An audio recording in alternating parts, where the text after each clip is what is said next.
এখন বাজে রাত 12টা, 12:30টার মতো।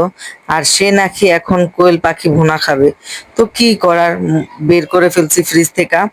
তো এই তো কি সুন্দর করে কাটিকুটি করে নিয়েছেও সে। এখন আমরা লবণ হলুদ মরিচ মাখিয়ে ফার্স্টে হচ্ছে ভেজে নেব। আর মানে রাত হলেই কেন জানি ওর এটা ওটা খেতে ইচ্ছা করে। আর মানে কোনো কথাই নাই, আমারও রান্না করা লাগে। তো কি করার, এই তো রান্না বান্না করা শুরু করছি আমি। এবার ভালোভাবে মেখে আমি মানে বুকের সাইডটাকে একটু কেচে নিয়েছিলাম। এবার ফ্রাই প্যানে সয়াবিন তেল দিয়ে দিচ্ছি, দিয়ে এটাকে লাল লাল করে একটু ভেজে নেব। না ভাজলে যদি আবার এক্সট্রা কোনো বাজে গন্ধ আসে, তার জন্য ভেজে নিতে হবে। আমি কিন্তু এমনি কোয়েল পাখি খাই না, আমার কাছে কেমন জানি লাগে। মানে কেমন পিচ্ছি পিচ্ছি একটা লাগে, কেমন কেমন জানি লাগে। তো আমি এটা খাই না, ওই খায়। তো আমরা কিছুদিন যাবত পালছিলাম, ডিমও পেড়েছিল। কোয়েল পাখি পালা অনেক ঝামেলার কাজ, তার জন্য আর কি জবাই দিয়ে ফেলছে।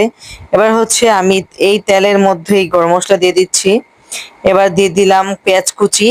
ভালোভাবে পেঁয়াজটাকে ভাজা ভাজা করা লাগবে। আর এটা কিন্তু রান্নাটা আসলে অনেক মজা হয়েছে।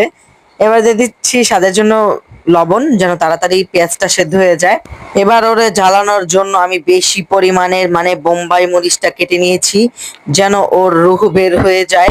কারণ ও আমারে অনেক জ্বালায়, আমিও তাকে জ্বালাবো আজকে বোম্বাই মরিচ খাওয়ায়। কিন্তু এমনিও কিন্তু ও অনেক ঝাল খাইতে পারে, ওর কিছুই হয় নাই। যাই হোক, তারপর আমরা এই যে টমেটো দিয়ে দিলাম একটু স্বাদ বাড়ানোর জন্য। এবার টমেটোটাকে ভালোভাবে ভাজা ভাজা করবেন।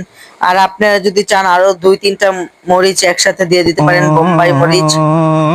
দিচ্ছি আদা রসুন পেস্ট, দিয়ে আরো ভালোভাবে নাড়াচাড়া করব। এবার দিয়ে দিচ্ছি হলুদ গুঁড়া মরিচ গুঁড়ো ধনিয়া গুঁড়া জিরার গুঁড়া গরম মশলার গুঁড়া, সবকিছু এখানে অ্যাড করে দিবেন। এবার ঘুটানাটা করে দিবেন। এবার দিয়ে দিব সামান্য পরিমাণের কষানোর জন্য পানি। পানিটা দেওয়ার পরে আমরা ভালোভাবে এটাকে যখন মানে কষানো ভালোভাবে হয়ে যাবে, তখন আমরা এই যে কোয়েল পাখিগুলো এখানে দিয়ে দিব। কারণ হচ্ছে কষাতে কষাতে যখন তেল বের হয়ে যাবে তখনই দিয়ে দিবেন। কষাতে কষাতে যখন লাল মানে তেল উঠে যাবে, তখনই আমরা পানি এখানে অ্যাড করে দিব।